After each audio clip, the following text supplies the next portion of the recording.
কত বিক্ষত যে কতগুলো ব্লেড দিয়ে আঘাত করেছে। ঢাকা সিএমএইচে মাগুরায় ধর্ষণের শিকার সেই শিশুটি মারা গেছে। ইন্নানিল্লাহি ও ইন্নানিল্লাহি রাজিউন। বৃহস্পতিবার দুপুর 1টায় সিএমএইচে চিকিৎসাধীন অবস্থায় শিশুটি শেষ নিঃশ্বাস ত্যাগ করে। Bangladesh army verified Facebook page থেকে বিষয়টি নিশ্চিত করা হয়েছে। এর আগে প্রধান উপদেষ্টার প্রেস উইংস থেকে জানানো হয়েছে শিশুটির অবস্থা আশঙ্কাজনক। কার্ডিয়াক অ্যারেস্টের দ্বিতীয়বার প্রায় 30 মিনিট সিপিআর দেওয়ার পর তার হৃদস্পন্দন ফিরিয়ে আনা সম্ভব হয়েছে, তবে তার ব্রেন ফাংশন করছে না। চিকিৎসকরা জানিয়েছেন শিশুটির জিসিএস মাত্র 3, যেখানে স্বাভাবিক মাত্রা 15। তার রক্তচাপ ও অক্সিজেন লেভেল অনেক কম।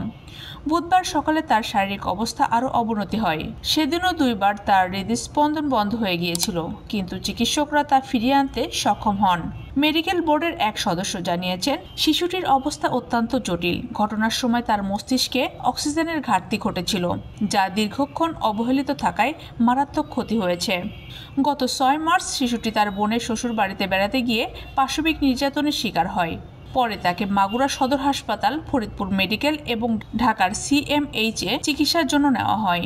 বাচ্চা যে কিভাবে এরকম অত্যাচার করেছে হয়তো আপনারা দেখতেছেন, কিন্তু পুরোটা তো দেখেন নেই যে তার কত বিক্ষত যে কতগুলো ব্লেড দিয়ে আঘাত করেছে।